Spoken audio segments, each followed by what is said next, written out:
अस्सलाम वालेकुम everyone, welcome back to programming college. और आज की वीडियो में हम लोग फर्स्ट ईयर कंप्यूटर साइंस में चैप्टर नंबर 3 का टॉपिक एल्गोरिदम एनालिसिस काफ़ी डिटेल में कवर करेंगे, जिसमें हम देखेंगे कि टाइम कम्प्लेक्सिटी क्या होती है और स्पेस कम्प्लेक्सिटी क्या होती है। सो स्टार्ट करते हैं हमारा टॉपिक। सबसे पहले हम देखते हैं कि हम एल्गोरिदम का एनालिसिस कर क्यों रहे हैं। तो एल्गोरिदम एनालिसिस में बेसिकली हम डिटरमाइन करते हैं कि किसी भी एल्गोरिदम की कंप्यूटेशनल कम्प्लेक्सिटी क्या निकल के आ रही है। कंप्यूटेशनल कम्प्लेक्सिटी में हम यही कवर करते हैं। हम सबसे पहले देखते हैं कि एक एल्गोरिदम को चलने में टाइम कितना लग रहा है, यानी एक प्रॉब्लम सॉल्व करने में वो कितना टाइम आपका ले रहा है, जिसको हम टाइम कम्प्लेक्सिटी कहते हैं। और वो कितनी स्पेस ले रहा है, यानी मेमोरी में उसको कितनी जगह चाहिए उस एल्गोरिदम या उस प्रॉब्लम को सॉल्व करने के लिए। अब जब हमें डिफरेंट एल्गोरिदम्स का पता चल जाता है कि जी ये एल्गोरिदम ये अमाउंट लेगा, ये एल्गोरिदम ये अमाउंट ऑफ टाइम लेगा, ये एल्गोरिदम ये अमाउंट ऑफ टाइम लेगा, और तमाम एल्गोरिदम की स्पेस कम्प्लेक्सिटी भी पता होती है, तो फिर हम उनको कंपैरिजन करके इजीली प्रिडिक्ट कर सकते हैं कि हमारे किसी भी पर्टिकुलर टास्क को परफॉर्म करने के लिए कौन सा एल्गोरिदम बेस्ट होगा।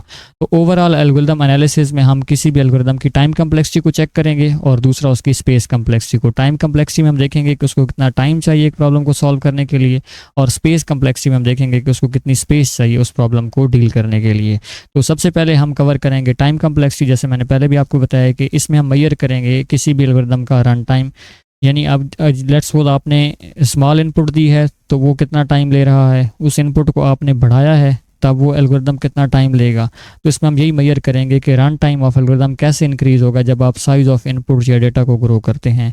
तो इससे फिर हमें पता चल जाएगा कि जब आप लार्ज अमाउंट ऑफ डेटा के ऊपर काम करेंगे तो ये एल्गोरिदम एफिशिएंट होगा या नहीं होगा। जैसे एक एग्जांपल में हम कहते हैं कि अगर थोड़े से नंबर होंगे उनको तरतीब में लाना होगा तो वो जल्दी आ जाएंगे, लेकिन अगर वहीं पर नंबर थाउजेंड्स की तादाद में होंगे तो वो थोड़ा सा स्लोअर हो जाएगा।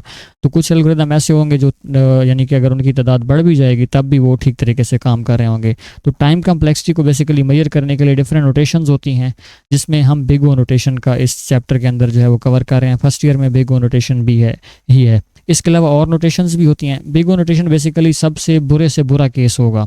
जैसे फॉर एग्जांपल यहीं हम सॉर्टिंग ऑफ ए नंबर्स की डिस्कशन कर रहे थे। तो अगर आपके पास 5 नंबर हैं तो 1 2 3 4 और 5, ये नंबर पहले से ही तरतीब में पड़े हैं तो इसके ऊपर एल्गोरिदम को सबसे कम टाइम लगेगा। ये इसका बेस्ट केस होता है। ठीक है, अगर ये नंबर बिल्कुल उल्टे पड़े हैं 5 4 3 2 और 1 लिखा हुआ है तो ये सबसे बुरा केस है कि सबसे ज़्यादा टाइम लगेगा इस एल्गोरिदम को, यानी इस प्रॉब्लम को सॉर्ट करने में। अब बिग ओ नोटेशन के अंदर हम जो एल्गोरिदम की टाइम कम्प्लेक्सिटी को मैथमेटिकल वे में डिस्क्राइब करेंगे उसमें हम अपर बाउंड बताएंगे। अपर बाउंड का मतलब यही होता है कि जब आप साइज़ इंक्रीज करेंगे सबसे वर्स्ट केस में, यानी आप सबसे बुरा से बुरा केस देखेंगे कि जब आपके एल्गोरिदम को सबसे ज़्यादा टाइम लगेगा तो वो सबसे ज़्यादा टाइम कितना टाइम होगा।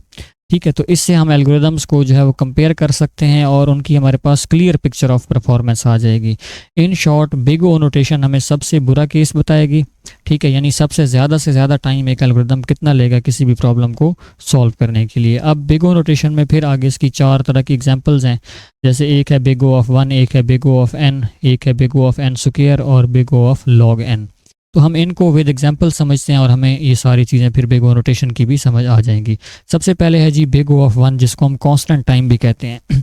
किसी भी एल्गोरिदम का टाइम जो है वो बिग ओ ऑफ 1 तब होगा जब वो इनपुट के साइज़ पे डिपेंड ना करे, यानी जितना टाइम उसने एक इनपुट पे लिया था उतना ही टाइम वो 5 इनपुट पे ले और उतना ही टाइम वो 10 इनपुट्स पे ले, और 1000 पे भी सेम टाइम लेगा। ये मैटर नहीं करेगा कि डेटा कितना ज़्यादा है, एल्गोरिदम हमेशा सेम अमाउंट ऑफ टाइम में ही आपको प्रॉब्लम सॉल्व करके दे देगा। जैसे लेट्स सपोज आपके पास एक एरे है, एक लिस्ट है, उसमें आपने उसके इंडेक्स की बेस पे एक एलिमेंट एक्सेस करना है। जैसे इस एरे में 3 एलिमेंट्स हैं। फर्स्ट एलिमेंट है 10, सेकेंड एलिमेंट है 15 और थर्ड एलिमेंट है 12। फर्स्ट एलिमेंट का इंडेक्स 0 होता है, सेकेंड का 1 और थर्ड का 2। अब इस एरे का नाम अगर ARR है तो आप लिखेंगे ARR ऑफ 1, तो आपको 15 वाला एलिमेंट मिल जाएगा। अब अगर ये 1000 की तादाद में भी होगी लिस्ट या एरे और आप लिखेंगे एरे ऑफ 892, तो तब भी आपको 1 सेकंड में ही उसका आंसर मिल जाएगा। यानी आप इनपुट का साइज़ जितना भी बढ़ा दें, रन टाइम हमेशा यहाँ पे भी वही रहा है और यहाँ पे भी वही रहा है। दूसरा आपने चेक करना है एक नंबर इवन है या ऑड है, तो नंबर कितना भी बड़ा हो उसका रिज़ल्ट हमेशा या तो इवन में आएगा या उसका रिज़ल्ट ऑड में आएगा। तो इसने भी टाइम जो है वो हमेशा सेम ही लेना है। या एक और आसान सी एग्जांपल है कि आपको एक लिस्ट का फर्स्ट एलिमेंट चाहिए, यानी आपके पास 4 एलिमेंट्स की लिस्ट है। फर्स्ट पे 10 लिखा हुआ है, फिर 12 लिखा हुआ है, फिर 11 है और फिर 9 है। तो इसका फर्स्ट एलिमेंट क्या है 10, अब ये लिस्ट करोड़ साइज़ की भी हो या अरब साइज़ की भी हो या लाखों की तादाद में भी हो, तब भी फर्स्ट एलिमेंट को गेट करने में आपको जो टाइम लगेगा वो सेम ही लगेगा। तो इस तरह के हम टाइम को क्या कहेंगे, कांस्टेंट टाइम, और इस कम्प्लेक्सिटी को हम बिग ओ ऑफ 1 के साथ रिप्रेजेंट करेंगे कि ऐसे केसेस में कम्प्लेक्सिटी टाइम क्या होगा, बिग ओ ऑफ 1 होगा। सेकंड पे है लीनियर टाइम। लीनियर टाइम जो है वो डायरेक्टली प्रोपोर्शनल होता है साइज़ ऑफ इनपुट के साथ। जैसे अगर आपको एक साइज़ ऑफ इनपुट पे 1 यूनिट टाइम मिला है तो 5 साइज़ ऑफ इनपुट पे आपको जो टाइम लगेगा वो भी 5 होगा। 10 साइज़ ऑफ इनपुट पे आपको जो है वो साइज़ 10 ही मिल रहा होगा, ठीक है। यानी अगर आपकी इनपुट डबल हो जाएगी तो टाइम भी डबल हो जाएगा, अगर इनपुट ट्रिपल होगी तो टाइम ट्रिपल होगा। और इनपुट साइज़ के साथ साथ लीनियरली ग्रो कर रहा होता है, जैसे आप यहाँ ग्राफ में भी दे सकते हैं। जैसे आपने एक लिस्ट के तमाम एलिमेंट्स प्रिंट करने हैं, तो एक लिस्ट के अंदर अगर 3 एलिमेंट्स हैं तो आपको 3 यूनिट टाइम मिलेगा। अगर एक लिस्ट के अंदर जो है वो 5 एलिमेंट्स हैं तो उस केस में आपको 5 यूनिट टाइम लगेगा उसको प्रिंट करने के लिए।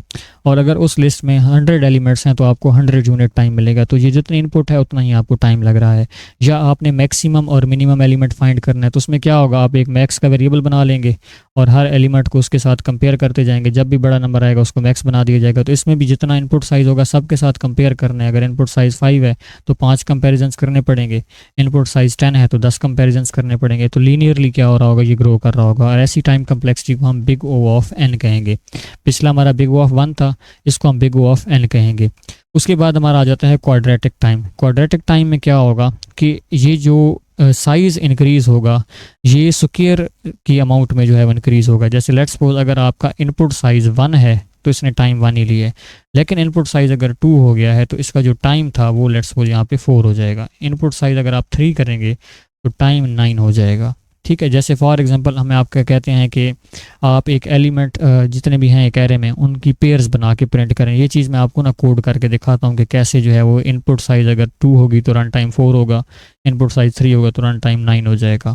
इसके लिए हमारे पास यहाँ पे एक कोड लिखा हुआ है जिसमें एक एरे हमने बनाई है जिसके एलिमेंट्स जो हैं वो 4 हैं। अगर मैं इन एलिमेंट्स को कर लेता हूँ लेट्स सपोज यहाँ पे 2, ठीक है। अब इस केस में क्या होगा, जब हम इस लूप को चलाएंगे तो आप यहाँ पे आउटपुट देखें कि हमारे पास यहाँ पे सिर्फ 4 एलिमेंट्स आए हैं, ठीक है। यानी हम पेयर्स बना रहे हैं, एक दफ़ा 1 के साथ पेयर बनाई है और फिर एक दफ़ा 2 के साथ पेयर बनाई है। अगर मैं यहाँ पे इनपुट साइज़ कर लेता हूँ 3 तो ये एल्गोरिदम क्या कर रहा है, यहाँ पे आपको 9 आउटपुट्स मिली हैं, ठीक है। 3 1 के साथ मिली हैं, फिर 3 2 के साथ और फिर 3 3 के साथ। यहाँ पे आप एलिमेंट्स की तादाद 4 कर देंगे जैसे ही, तो फिर आपका ये जो साइज़ होगा ये 16 तक इंक्रीज़ हो जाएगा। यानी 1 के कोरस्पॉन्डिंग भी 4 आउटपुट्स आएंगी, 2 के कोरस्पॉन्डिंग भी 4, 3 के कोरस्पॉन्डिंग भी 4 और 4 के कोरस्पॉन्डिंग भी 4। तो इस तरीके से इनपुट साइज़ के स्क्वायर के प्रोपोर्शनल में आपका जो है वो रन टाइम इंक्रीज़ हो रहा है। और इसकी एक और एग्जांपल बबल सॉर्ट एल्गोरिदम भी है, ठीक है। बबल सॉर्ट में भी आप 2 नंबर्स को कंपेयर कर रहे होते हैं और उनको तरतीब में लेके आएंगे। बबल सॉर्ट आप आगे चल के पढ़ेंगे तो हम वहाँ पर ये चीज़ कवर कर लेंगे कि बबल सॉर्ट का टाइम कैसे जो है वो एन स्क्वायर है, कैसे ये क्वाड्रेटिक टाइम में चलता है। उसके बाद है हमारा लॉगरिथमिक टाइम। लॉगरिथमिक टाइम में क्या होगा, आपका जो इनपुट साइज़ होगा वो एक कांस्टेंट फैक्टर की बेस पे जो है वो रिड्यूस होना शुरू हो जाएगा।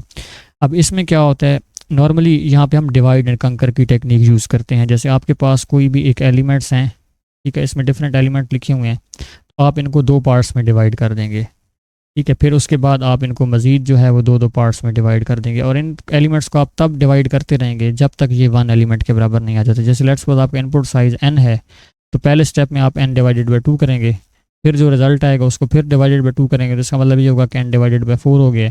फिर उसके साइज़ के बाद आप क्या करेंगे, n डिवाइडेड बाई 8 करेंगे, फिर उसके बाद n डिवाइडेड बाई 16 करेंगे और ये तब तक करते जाएंगे जब तक आपका रिजल्ट 1 के बराबर नहीं आ जाता। जैसे हम गैसिंग गेम में क्या कहते हैं, मैं आपको कहता हूँ कि आप 0 से लेकर 100 के दरमियान कोई नंबर गैस करें। तो अब आपने फॉर एग्जांपल वो नंबर जो मैंने जहन में सोचा हुआ था वो नंबर था 78।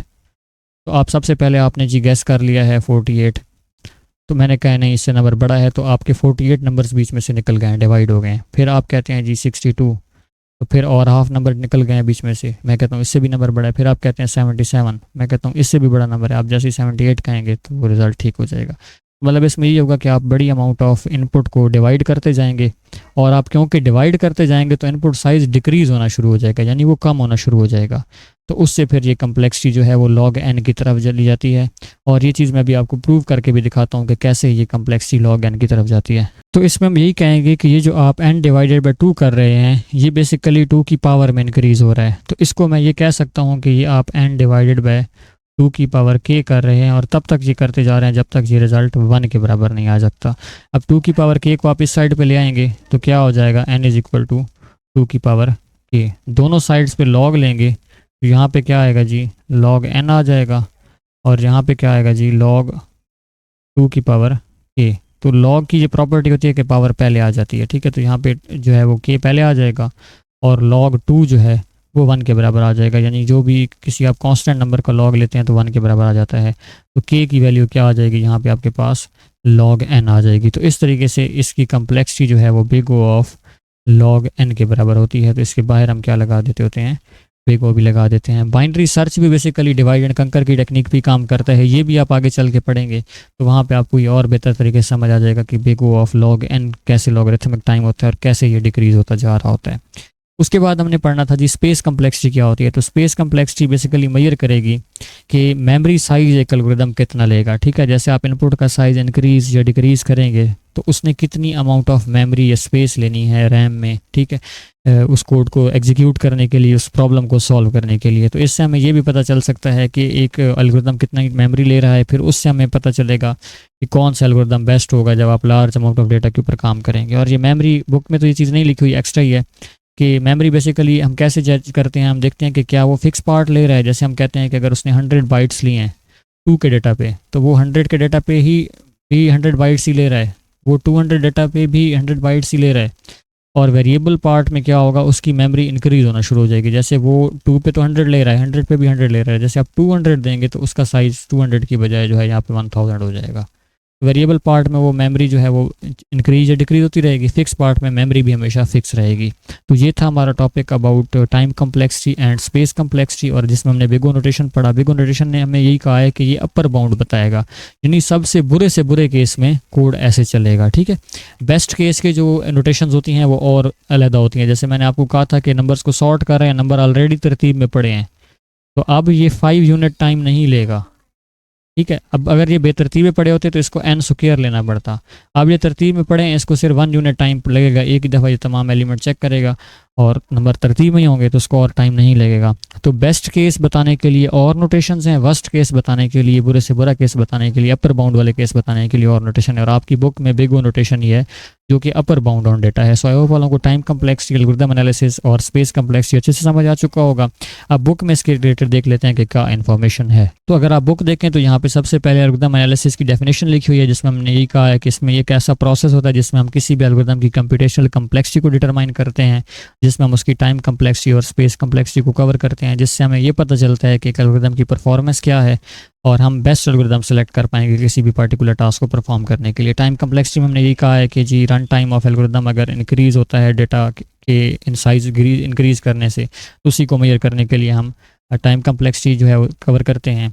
फिर बिग O नोटेशन जो है एक मैथमेटिकल एक्सप्रेशन है किसी भी एल्गोरिथम की टाइम कम्प्लेक्सिटी को एक्सप्लेन करने के लिए, और ये एक upper bound on the time of algorithm होती है, यानी इनपुट साइज इंक्रीज़ करने पे सबसे बुरे से बुरे केस में इसका टाइम कितना होगा। तो एक कांस्टेंट टाइम था, एक लीनियर टाइम था, एक क्वाड्रेटिक टाइम था और एक लॉगरिथमिक टाइम था, ठीक है। कांस्टेंट टाइम में वो यही कहता है कि रन टाइम चेंज नहीं होता, लीनियर टाइम में जो है वो इनपुट के साथ साथ डायरेक्टली प्रोपोर्शनल होता है और चेंज होता जा रहा होता है, ठीक है। और क्वाड्रेटिक टाइम में जो है वो ये स्क्वायर की फॉर्म में इंक्रीज़ होता है साइज ऑफ इनपुट की बेस पे, और लॉगरिथमिक टाइम में क्योंकि आप डिवाइड एंड कंकर टेक्निक यूज़ करते हैं तो वो जो है वो रिलेटिवली स्लो होता जा रहा होता है। जैसे आप इंक्रीज़ करेंगे इनपुट, टाइम जो है वो स्लो होना शुरू हो जाएगा और एक टाइम पे आके ये फिक्स हो जाएगा। तो ये हमारा लॉगरिथमिक टाइम होता है। ये इनके आगे ग्राफ भी बने हुए हैं, ठीक है। ये जो मैंने अलग-अलग बनाई थे तो वो यहाँ पे इकट्ठे सारे बने हुए हैं, ठीक है। और उसके बाद स्पेस कम्प्लेक्सिटी में हम यही जो है वो देखते हैं कि अमाउंट ऑफ मेमोरी एक एल्गोरिथम कितना यूज़ करता है। जैसे आप साइज ऑफ इनपुट इंक्रीज़ करते हैं तो उसकी स्पेस फिक्स रहती है या वो वेरिएबल हो जाती है। सो आई होप आप लोगों को ये दोनों टॉपिक अच्छे से समझ आ चुके होंगे। नेक्स्ट वीडियो में हम लोग एल्गोरिथम डिज़ाइन टेक्निक्स को कवर करेंगे। अगर आपको आज की वीडियो के रिलेटेड कोई भी क्वेश्चन है तो आप कमेंट सेक्शन में पूछ सकते हैं। वीडियो अगर आप लोगों को अच्छी लगी हो तो वीडियो को लाइक और मेरे चैनल को सब्सक्राइब करना ना भूलिएगा। मिलेंगे नेक्स्ट वीडियो में, तब तक के लिए अल्लाह हाफिज़।